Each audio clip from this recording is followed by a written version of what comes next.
SRK news కి స్వాగతం.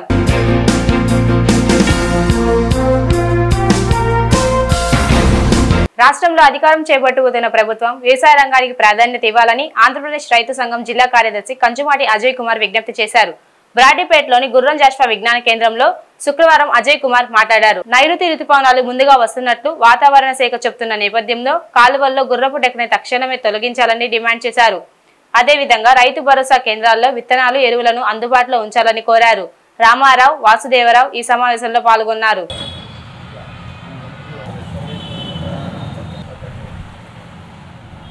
ఏడాది వర్షాల సీజను ముందుగానే వస్తున్నాయని చెప్పి చెప్తున్న పరిస్థితి.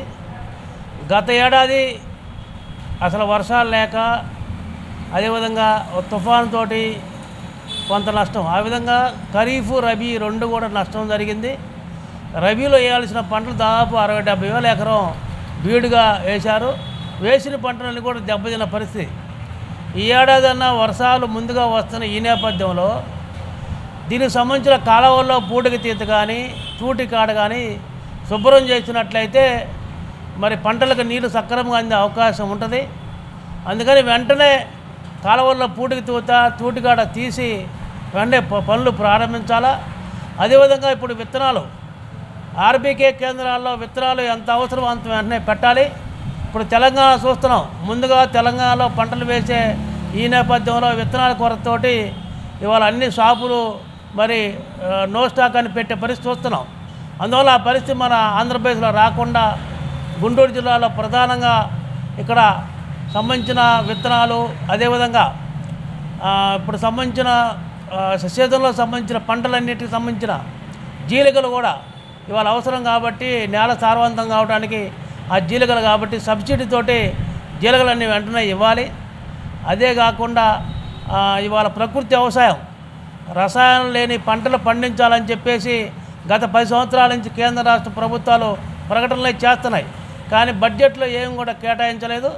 గత ప్రభుత్వంలో మన జిల్లాలోనే క్యాడర్ల పేరుతోటి ఒక సిబ్బందిని ఏర్పాటు చేసి ఈ జిల్లాలో దాదాపు 200 మంది వరకు కూడా గ్రామాల్లో తిరుగుతూ ప్రకృతి వ్యవసాయం గురించి, సేంద్రియ వ్యవసాయం గురించి అవగాహన కలిగిస్తూ వాళ్ళు పండిస్తూ రైతులకు అవగాహన కలిగిస్తున్నారు. దీనివల్ల ఏంటంటే పంటల్లో కల్తీ రసాయనం లేకుండా, అదేవిధంగా ఆహార పంటలు కానీ కూరగాయల్లో రసాయనం లేని పంటలు పండించడం వల్ల ఇవాళ ప్రతి ఒక్కరూ జబ్బును పడే పరిస్థితి ఉంది. కాబట్టి ఆ జబ్బును పడకుండా బయటపడటానికి ఈ సేంద్రియ పద్ధతిలో పంటల మీద స్ప్రే చేస్తే ఉపయోగకరంగా ఉంటుందని చెప్పి రైతులు అవగాహన కలిగిస్తున్నారు. అందువల్ల 40 రకాలతో యాంటీబయాటిక్ సంబంధించిన మందులు తయారు చేసి దాన్ని రసాయనం లేని వాటిని పంటల మీద స్ప్రే చేస్తే ఇవాళ పంటలు కూడా మనుషుల మీద అనారోగ్య ప్రభావం లేకుంటుందని చెప్పి ఆ ఏర్పాటుతో చేశారు. కానీ దాని బడ్జెట్ కేటాయించాలి. అదేవిధంగా కేటర్లకు సంబంధించిన జీతాలు కూడా ఇవ్వకపోవటం వల్ల వాళ్ళు సక్రమైన పద్ధతిలో పనిచేయలేని పరిస్థితి కనపడుతుంది. అదేవిధంగా ల్యాండ్ యాక్ట్ చట్టం, ఈ ల్యాండ్ యాక్ట్ చట్టం అనేది ఎన్నికల్లో కూడా ప్రచారం జరిగింది. ఈ ఎన్నికల్లో ప్రచారం ప్రధానంగా ఒక పార్టీ చెప్పింది, మేము కనుక అధికారంలోకి వస్తే ఈ ల్యాండ్ యాక్ట్ రద్దు చేస్తామని. మంచిదే, కానీ ఇది ఎంతవరకు అమలు జరుగుతుందో అర్థం కాని పరిస్థితి. ఇది చాలా ప్రమాదకరమైన చట్టం. దీన్ని తీసుకొచ్చింది కేంద్ర ప్రభుత్వం, దీన్ని అమలు పరిచింది మొదట మన రాష్ట్రం. ఇది కేంద్ర ప్రభుత్వం రాష్ట్రాల మీద బలవంతంగా రుద్ది ఎక్కడైతే డాక్యుమెంట్స్ కానీ చిన్న చిన్న లోపాలు ఉంటాయో ఆ పొలం కానీ ఆ స్థలం కానీ ప్రభుత్వం హ్యాండ్ ఓవర్ చేసుకునే విధంగా కొంతమంది కార్పొరేట్ సంస్థలు దీన్ని స్వాధీనం చేసుకునే విధంగా ఈ చట్టం తీసుకురావడం జరిగింది. ఇది చాలా ప్రమాదకరమైన చట్టం. ఇప్పటికే లాయర్లు 4-5 నెలల నుంచి సమ్మె చేస్తున్నారు. అంటే ఈ చట్టానికి సంబంధించి భూ సర్వే చేసిన దాంట్లో చిన్న లోపం ఉన్నా సరే కలెక్టర్కే వెళ్ళాలి తప్పితే కోర్టుకు వెళ్ళే దీంట్లో లేదు. కాబట్టి అందువల్ల ఇవాళ లాయర్లు సమ్మె చేస్తున్నారు. అందువల్ల ఇవాళ సిటీలో సెంటు భూమి ఉన్నా, సెంటు స్థలం ఉన్నా, లేదా గ్రామీణ ప్రాంతంలో ఉన్న పొలానికి ఏ డాక్యుమెంట్స్ లేకపోయినా ఈ భూములన్నీ పోతాయి. కాబట్టి ల్యాండ్ యాక్ట్ చట్టం చాలా ప్రమాదకరమైంది. దీన్ని అన్నీ విరమించుకోవాలని చెప్పి దీని ద్వారా గ్రామాల్లో మేము రైతు సంఘాలుగా రైతులకు అవగాహన కలిగించి ఆందోళన కార్యక్రమం చేపడతాం. ఆంధ్రప్రదేశ్ పోస్టల్ బ్యాలెట్ వివరణపై వైసీపీ మోసపూరిత ప్రకటనలు చేస్తుందని టీడీపీ ఎమ్మెల్సీ పర్చూరి అశోక్ బాబు ఆరోపించారు. తెలుగుదేశం పార్టీ కేంద్ర కార్యాలయంలో శుక్రవారం అశోక్ బాబు మాట్లాడారు. పోస్టల్ బ్యాలెట్ అంటేనే వైసీపీ నాయకులు భయపడుతున్నారని, ఆంధ్రప్రదేశ్ హైకోర్టులో పోస్టల్ బ్యాలెట్ పై వేసిన అప్పీల్లో తోక ముడిచిందని ఎద్దేవా చేశారు. నిస్సిగ్గుగా ఎలక్షన్ కమిషన్ పై వైసీపీ విషం చిమ్మిందని నిప్పులు చెరిగారు. నిన్న హైకోర్టులో వైసీపీ పార్టీ తరఫున పోస్టల్ బ్యాలెట్స్ పై సీఈఓ ఆంధ్రప్రదేశ్ ఇచ్చిన ఒక వివరణ మీద వాళ్ళు రిట్ ఫైల్ చేయడం జరిగింది. విచిత్రం ఏంటంటే అక్కడ కేసుని విత్డ్రా చేసుకునే పరిస్థితి వచ్చిన వైసీపీ అది చెప్పకుండా సీఈఓ గారు ఏదైతే ఒక మెమోని మేము విత్డ్రా చేసుకుంటున్నాం అని చెప్పారో దాన్ని హైలైట్ చేస్తూ అదేదో విజయం సాధించినట్లు, లేదంటే సీఈఓ ఆంధ్రప్రదేశ్ తెలుగుదేశానికి ఏదో ఒక ఫేవర్ చేసినట్టు రకరకాలుగా వాళ్ళకు కావాల్సినట్టుగా వాళ్ళ బ్లూ మీడియా రాసుకోవడం జరిగింది. వాస్తవాలు కూడా తెలియాలి, ప్రజలకు కూడా తెలియాలి. ఇక్కడ సమస్య ఏంటంటే కేంద్ర ఎన్నికల కమిషనర్ 19/7/2023లోనే ఒక సర్కులర్ ఇవ్వడం జరిగింది. ఏమని, పోస్టల్ బ్యాలెట్స్లో తీసుకున్న ఓటు వేసిన సందర్భంలో డిక్లరేషన్ ఇవ్వాలి, ఫారం 13A అని. ఆ డిక్లరేషన్ మీద ఒక గెజిటెడ్ ఆఫీసర్ సంతకం పెట్టాలి. పెట్టినప్పుడు ఆ గెజిటెడ్ ఆఫీసరు అక్కడే పోలు ఎక్కడో జరుగుద్దో ఆ పోలీస్ స్టేషన్ సెంటర్ దగ్గర ఉండి ఆయనే సంతకం పెట్టి స్టాంప్ వేసి సీల్ వేసి ఇవ్వాలి. అది ప్రభుత్వం బాధ్యత. ఎక్కడన్నా పొరపాటున సీల్ లేకపోయినా స్టాంప్ లేకపోయినా అటువంటి బ్యాలెట్లని తిరస్కరించొద్దు, వాటిని వ్యాలిడిటీ చేసి కౌంట్ చేయండి అని చెప్పి 2023లోనే కేంద్ర ఎన్నికల కమిషనర్ సర్కులర్ ఇవ్వడం జరిగింది. ఇవాళ దాన్ని ఉటకిస్తూ 25/7/2024 ఆంధ్రప్రదేశ్ సీఈఓ గారు కూడా ఇటువంటి సందర్భాల్లో పోస్టల్ బ్యాలెట్ని మేము రిజెక్ట్ చేయమని చెప్పి స్పష్టంగా సర్కులర్ ఇవ్వడం జరిగింది. ఇది ఎందుకు ఇచ్చారు? తెలుగుదేశం పార్టీ మొదటి నుంచి పోస్టల్ బ్యాలెట్స్ మీద ప్రతి విషయాన్ని, ప్రతి అంశాన్ని ఏదన్నా డౌట్ ఉన్నా లేదంటే ఏదన్నా మార్పులు చేర్పులు చేయాలన్నా కూడా సీఈఓ ఆంధ్రప్రదేశ్ని కలవడం జరుగుతుంది. ఆ సందర్భంలో మేము స్పష్టంగా అడిగాం, అయ్యా మీరు మాకు కొన్ని చోట్ల ఈ స్టాంపులు సీళ్లు వేయలేదు, అలాగే కొన్ని చోట్ల పోస్టల్ బ్యాలెట్ వెనకాల ఆర్ఓ గారు ఫాస్మెయిల్ లేదు, మరి కేంద్ర ఎన్నికల కమిషనర్ సర్క్యులర్ ప్రకారం వీటన్నిటిని వ్యాలిడ్ చేయమని ఉంది. అది రూల్లో ఉన్నా కూడా మన అధికారుల పరిస్థితి ఎలా ఉందంటే పోస్టల్ బ్యాలెట్స్కి ఈవీఎంలు వాడిన అధికారులు ఉన్నారు ఈ రాష్ట్రంలో. కాబట్టి వాళ్ళకి స్పష్టత కావాలంటే మళ్ళీ మీరు ఒక సర్క్యులర్ ఇస్తే తప్ప దీని మీద స్పష్టత రాదు, లేదంటే అనవసరంగా పోస్టల్ బ్యాలెట్స్ నష్టపోయే పరిస్థితి ఉందని చెప్పి మేము అడిగినప్పుడు ఆయన 25/7/2024 సర్క్యులర్ ఇచ్చాడు.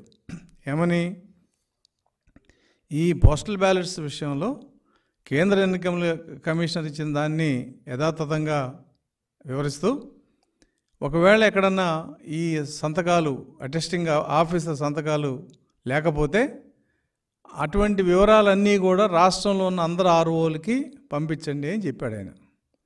రెండో విషయం, పోస్టల్ బ్యాలెట్లో వెనక సంతకాలు లేకపోయినా కూడా ఆ పోస్టల్ బ్యాలెట్ అకౌంట్లో ఈ పోస్టల్ బ్యాలెట్ సీరియల్ నెంబర్ చూసి అది టాలీ అవుతే దాన్ని వ్యాలిడ్ చేసి కౌంటింగ్లో అలౌ చేయమని చెప్పి ఆయన స్పష్టంగా చెప్పడం జరిగింది.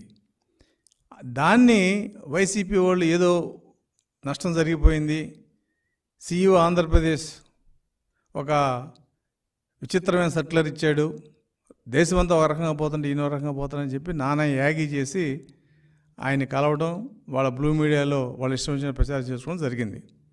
అయితే సీఈఓ గారు చాలా స్పష్టంగా చెప్పాడు, నేను నా సొంత నిర్ణయాలు ఏం లేవు, ఇది కేంద్ర ఎన్నికల కమిషనర్ ఇచ్చిన దాన్ని నేను మళ్ళీ తిరిగి అందరికీ చెప్పడం జరిగిందని చెప్పిన మీదట వాళ్ళు హైకోర్టులో వేశారు కేసు. హైకోర్టులో వేసినప్పుడు ఈ కేసు వేసిన వెంటనే సీఈఓ ఆంధ్రప్రదేశ్ కేంద్ర ఎన్నికల కమిషనర్ గారికి లెటర్ రాసి నేను ఇచ్చిన క్లారిఫికేషన్ మీద మీ అభిప్రాయం తెలపండి అని చెప్పి ఆయన రాయడం జరిగింది. నిన్న వెంటనే కేంద్ర ఎన్నికల కమిషనర్ చాలా స్పష్టంగా చెప్పింది, అటెస్టేషన్ ఫారం 13 మీద అటెస్టేషన్ ఆఫీసర్ సంతకం పెట్టి సీలు కానీ ఆయన స్టాంపు కానీ వేయకపోతే అటువంటి బ్యాలెట్లని తిరస్కరించడానికి వీలు లేదు, కాబట్టి అటన్నిటిని కూడా కౌంట్లో తీసుకోవాలని చెప్పి వాళ్ళు ఇమ్మీడియట్గా సెక్రటరీ కేంద్ర ఎన్నికల కమిషనర్ ఒక లెటర్ రాయడం జరిగింది. కోర్టులు దీన్ని ప్రొడ్యూస్ చేయడం జరిగింది. అప్పుడు వీళ్ళకి గొంతులు వెలకబడింది. ఏం చేయాలి? అయితే కేసు డిస్మిస్ అవుద్ది, లేదంటే మళ్ళీ వేరే అప్పీల్ వేసుకుని కేంద్ర ఎన్నికల కమిషనర్ ఇచ్చిన మెమోని మేము ఛాలెంజ్ చేస్తామని కోర్టుకు చెప్పిన దాని మీద కోర్టు కూడా అంగీకరించి మీరు దాన్ని ఛాలెంజ్ చేయండి అని చెప్పడం జరిగింది. నాణ్యత నమ్మకంతో వినియోగదారులకి విశేషమైన సేవలు అందిస్తున్న గుంటూరు మలబార్ గోల్డెన్ డైమండ్స్ వజ్రాభరణాల ప్రదర్శనని ఏర్పాటు చేసింది. జూన్ 5 వరకు జరగనున్న ఈ ప్రదర్శనని శుక్రవారం డాక్టర్ రావూరి శ్రీహర్ష, ప్రముఖ వ్యాపారవేత్త పెద్ది రమణరావు అతిథులుగా హాజరై ప్రారంభించారు. ఇందులో భాగంగా అతిథులతో పాటు showroom manager Gopi, store head Nazir మాట్లాడారు. ఈ అవకాశాన్ని కస్టమర్లు సద్వినియోగం చేసుకోవాలని వారు పిలుపునిచ్చారు.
గుంటూరు ప్రజలందరికీ ఈ మైన్ డైమండ్ జ్యువెలరీ ఎగ్జిబిషన్ని ఆర్గనైజ్ చేస్తున్న మలబార్ గోల్డెన్ డైమండ్ కంపెనీ వారి తరపున నేను శుభాభినందనలు తెలియజేస్తున్నాను.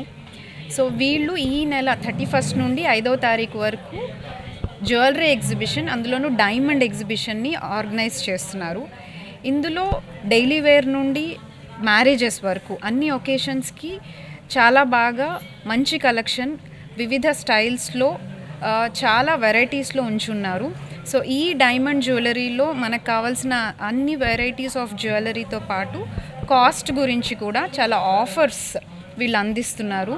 ఈ డైమండ్ జ్యువెలరీని కూడా అందుబాటు ధరల్లోనే విత్ గుడ్ క్వాలిటీ వీళ్ళు అందిస్తున్నారు. కాబట్టి ఈ గుంటూరు ప్రజలందరూ ఈ అవకాశాన్ని సద్వినియోగం చేసుకుంటారు. మలబార్ గోల్డ్ వారికి కృతజ్ఞతలు తెలియజేసుకుంటూ, ప్రపంచంలోనే 350 షాపులు పైగా ఉన్న ఈ సంస్థ బ్రాండ్ అంటే మలబార్ గోల్డ్ అంటే ఒక బ్రాండ్. ఏ కార్యక్రమం చేసినా కూడా వాళ్ళు నైపుణ్యతతో మగల వర్కర్స్ చేత చేపిస్తూ సామాన్యుడికి కూడా అందుబాటులో ఉండే విధంగా ఈ డైమండ్స్ రకరకాల అన్ని రకాలుగా అందరికీ అందుబాటులో అందరూ డైమండ్స్ని ఆభరించుకోవాలని చెప్పే ఉద్దేశంతో అందరూ ఈ కార్యక్రమాన్ని సద్వినియోగం చేసుకుంటారని ఈ చిన్న చిన్న కార్యక్రమాలు పెట్టుకుంటూ, ఇలాంటప్పుడు వాళ్ళు సేవా కార్యక్రమం కూడా చేసుకుంటూ అందరినీ మనసుల్ని చూరగొన్న విధంగా కనపడుతుంది. ఈరోజు Guntur branch Malabar gold and diamonds mind diamond show యొక్క ఎగ్జిబిషన్ ప్రారంభించడం జరిగింది. ఈ యొక్క కార్యక్రమానికి ముఖ్య అతిథిగా విచ్చేసినటువంటి శ్రీమతి డాక్టర్ రావూరి శ్రీహర్ష గారు, అలానే మా కస్టమర్ అయినటువంటి పెద్ది రమణారావు గారి చేతుల మీదుగా ఒక ఎగ్జిబిషన్ ప్రారంభించడం జరిగింది.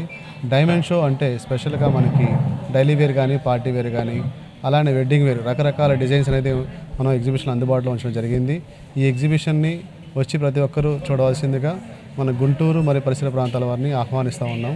సిఐటియు 54వ ఆవిర్భావ దినోత్సవ వేడుకలు సంజీవయ్య నగర్లోని భవన నిర్మాణ కార్మిక సంఘ కార్యాలయంలో శుక్రవారం ఘనంగా జరిగాయి.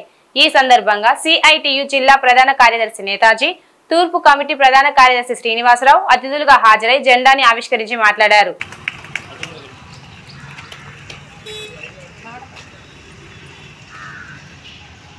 ఈ దేశ ప్రజల సమస్యల పరిష్కారం కోసం సిఐటియు ఆవిర్భవించినప్పటి నుంచి ఇప్పటి వరకు జరుగుతున్నటువంటి కృషి శ్లాఘనీయమైనటువంటిది. అనేక రంగాల్లో కార్మికుల్ని ఐక్యం చేసి ప్రభుత్వ విధానాలని ప్రతిఘటించడం, కార్మిక వర్గ హక్కుల్ని పరిరక్షించడం అనేటువంటి జరుగుతుంది. ఈరోజు 55వ సిఐటియు ఆవిర్భావ దినోత్సవం జరుగుతూ ఉంది. రానున్న కాలంలో ప్రభుత్వ విధానాన్ని ప్రతిఘటించి కార్మిక వర్గ హక్కుల కోసం ఈ దేశంలో మరింత ఐక్య ఉద్యమాలను ముందుకు తీసుకెళ్తామని చెప్పేసి ఈ ఆవిర్భావ దినోత్సవం సందర్భంగా CITU ప్రతిజ్ఞ చేస్తాం. ఈ వార్తలు ఇంతటితో సమాప్తం. నమస్కారం.